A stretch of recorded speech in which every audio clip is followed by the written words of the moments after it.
matchup between two world representatives. Papasok na tayo sa ating Land of Dawn. Going back, start ng Season 6, ang Ziggy pick ay naging menace kay Coach Ducky.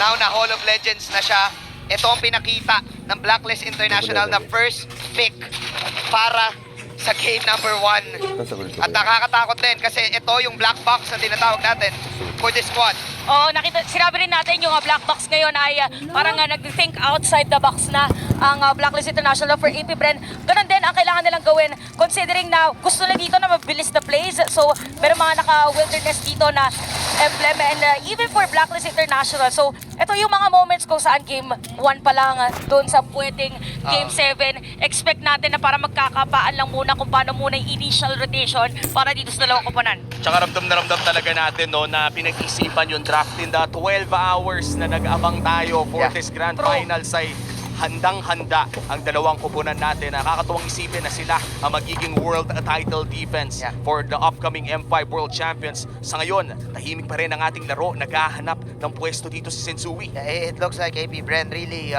is still doing the Haka Sensui. And I think Blacklist has prepared for this. Na nakita natin yung isang sweep na on that series sa side ng AP Bren. And AP Bren is confident. Bakit? Nung dumating tayo ng late game, nadaan din ng AP Bren sa Micruhan at isa sa mga players na I should say naabangan sa Micruhan ay si Super Marco. Oh, si Super Marco talaga yun, no? Parang isa sa mga players na alam nating tahimik lang kung mag-celebrate nga ay Ganun lang. Para lahat na nagulat, parang yun din pwede niya maging comms na pwede na mag-go dito and may kita natin for this one. Mauna na pumwesto. By the way, pagdating sa turtle. And that is turtle secured for the side of Kyle Kizzy and AP Bren.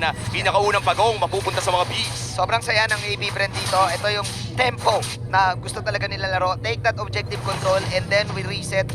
And let's acknowledge everything na meron sa mapa. Wow in S12 playoffs pala yung first game ay usually panalo sa 6 out of 7 times. Parang napaka-importante pala ng game 1. Tsaka parang nakaka-pressure din siya kung malalaman din ng mga coaching staff kayo na kailangan natin papanalo talaga yung yung game number 1 para nasa atin yung continuous na momentum.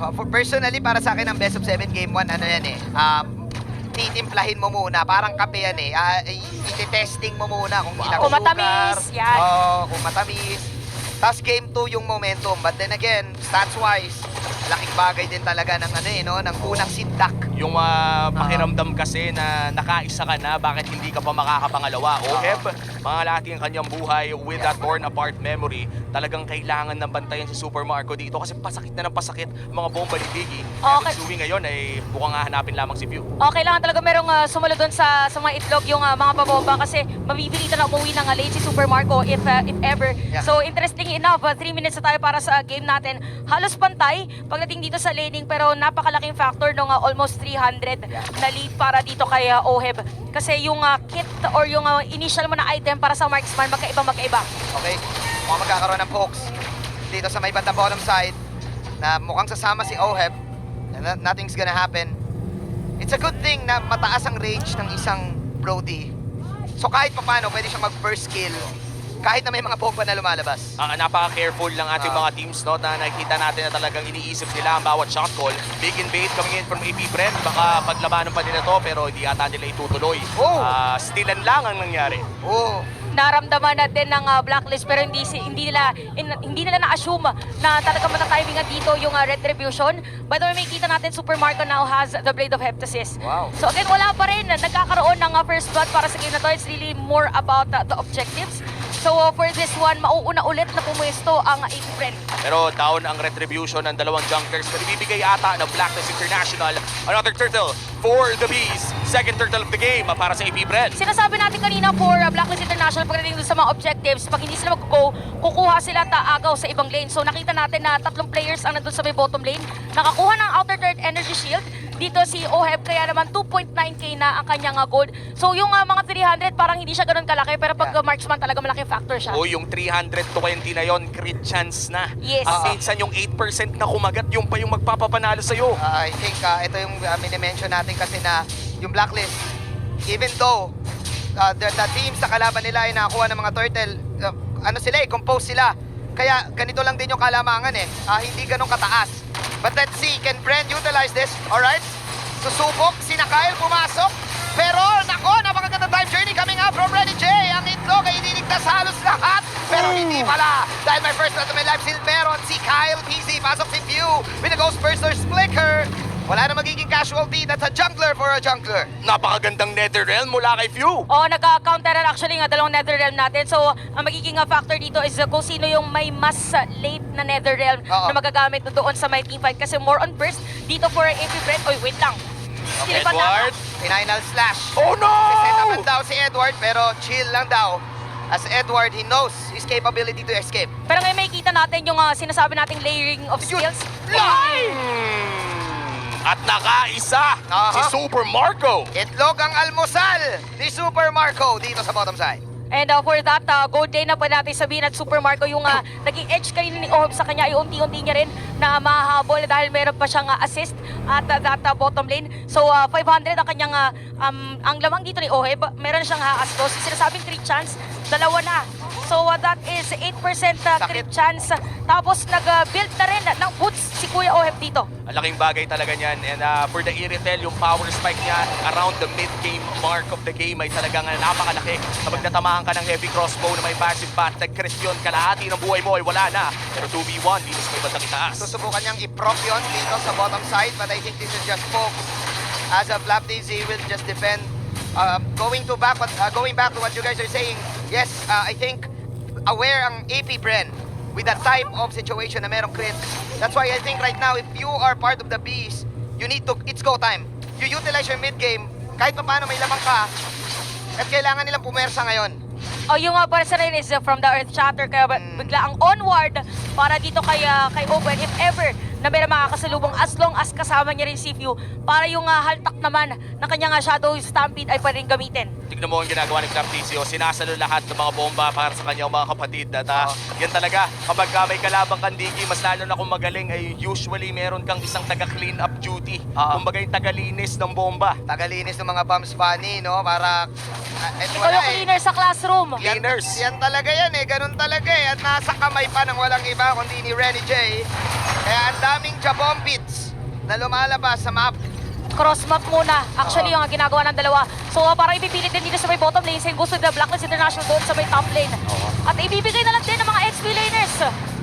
Di ata ibibigay yung dun sa kabila. Sa top. Magkakaroon ng slight advantage dito ang AP Bren. Pero mukhang magbabayad ng buhay si Flap TZ. Kailangan na rin niya ibigay to, men. Mukhang ibibigay niya nga. Binibilisan ata ni Super Marco. Flap DZ with the defense! Sabi natin kanina, parang magbibigayan yung dalawang kupunan natin. Pero ngayon talagang as much as possible, lahat ng mga lanes na pwede mo kapitan ay hindi mo ibibigay. So, Flap TZ, meron na siya dito nga Thunderbelt for this game. So, that is added slow. And para naman dito kay Edward, inuna niya yung Dominance Eye. So, same pattern for our XP laners na sila yung mauuna or isa sa mga initiators for both teams. Setsui, meron pa namang Mortal Coil. Hindi siya madedelikado doon. Pero sa ngayon, mukhang Lord ay nandyan na rin. This is the first Lord of the game. May lamang sa pwesto ang Blacklist pero naghahanap ang AP Bren ng pwedeng i-engage. Napakalaking bagay ng counter final slash dito. I think maghihintayan ngayon sila ng time journey. And Blacklist International, what they're doing is just defending the top lane. Saktong-sakto yung torn apart memory and this is a good timing actually para dito sa AP Bren na pumunta at diretso itong Lord. Pero side ng Blacklist, pwede ko dumiretso dahil merong Mortal Coil si Sensui para hindi siya ma-crowd control if ever for this Lord's Hit. Oh my! Okay, violence na nilabas doon, but Renny J makakapag-counter. Pero ang ganda ng Netherrealm na meron si Mr. View. Sabay, eto na yung mga suplex na ginagawa ni Ogwen. Tumakbo ngayon ang kumunan ng Blacklist International. Can AP Bren go for the Lord? Yes, they can. First Lord of the game, mapupunta sa kamay ng AP Bren. Perfect objective score para sa kanila. And with this Lord, pwede silang sumira dito ng Torres sa may middle lane. Pero nandito rin naman si Edward para dumepensa. Again, yung layering of skills ang nagiging edge ngayon ng AP Bren. Dahil the moment na nakita nila dito na nag-times journey, hinantay muna nila bago nila gamitin dito yung iba pang mga skills at ibibigay na nga rin din yung middle lane. Magiging mas madali dito para silipin yung purple buff ni Sensui. Tignan mo naman yung damage dealt ni Super Marco. Yung Yeah. power spike ng early game Brody na maagang nakapag-heptasis. Yeah. Sure akong naramdaman mo na yun. Makati yan gumuguhit. Partida pa, nabantayan siya sa bottom lane. At napakahirap na feed yun. Dahil din yun sa kanyang mga kampe, I would really like to commend Flap TC in this game, acting as secondary tank for his team. Oh, kalmado lang talaga din na si Flap TC, parang walang unnecessary na mga initiations. So may kita rin natin dito na nag-Demon Hunter Sword. Actually si Super Marco at yung malagit nga na Blade of Heptasis. So expect that si Super Marco every time na magkakaroon ng stock ay dediretso with a torn apart memory. Tsaka parang dagdag sakit pa lalo kapag natamaan ka nung armor pen ng isang Kyle TZD Rot tapos natamaan ka pa ng torn apart memory. Para kang nagtanggal ng lahat ng armor mo. Noot sa sarap ang torn apart memory. Yeah, last pick itong Dairot no? Last pick. So, nagme-make sense. Kahit na yung Terizla ay makunachi. Masasaktan. O kita natin na even for Edward nga, usually diba nakikita natin siya pag there is na papasok anytime. Pero dahil aware din siya dito sa threat ng AP Brent, wag na lang muna, kaya na rin lumobo at 5.6k gold needed dito ang lamang ng AP Brent. So same muna na strategy na sinasabi natin pagdating dito sa MPL Philippines, tiis, pogi, hanggang makahabol dun sa farm. Very safe nga ang naging laruan ng Blacklist International mula early game pa lang. Pero isang retry lang kasi in a late game Lord. Isang magandang skill, isang magandang team fight ang kailangan na lang talagang gawin dito ng Blacklist. As you said, Chantel, ay tiis pogi, antayin natin yung chance nating makasteal na objective o magkamali ang AP Brent. Ang tanong na lang ay, magkakamali ba ang AP Brent? Ang napakahirap sagutin kasi it's really up to the composure of AP Bren. Meron bang tilt factor, meron bang asim factor? But I guess, given this game, all throughout 12 minutes, it's AP Bren in the lead. Keeping this game na sila lagi ang nagdidikta kung kailan ng laban. I should say, for Blacklist International, dito sila malakas. Pag umabot na ng 12 minutes at nagsama-sama. Oh, tsaka kung mapansin natin, yung ganitong movement din kasi since meron kang vision with the bombs, para magiging mas madali dito yung area for them to farm. So, parang nung nagsasalita si Franchi kanina, iniisip ko kung paano nga ba ang way of error for AP Brent considering na ganito yung labang. So, pwedeng magkaroon ng force play. Medyo mahirap nga lang mag-long lane kay Edward kasi kailangan din siya sa teamfight kasi hindi hard tank si Rene J. Kailangan na dito mag-fire. Okay, violent snatch na pagkulat. Nilabas doon. Torn apart memory nandito na din. Gal Dizzy.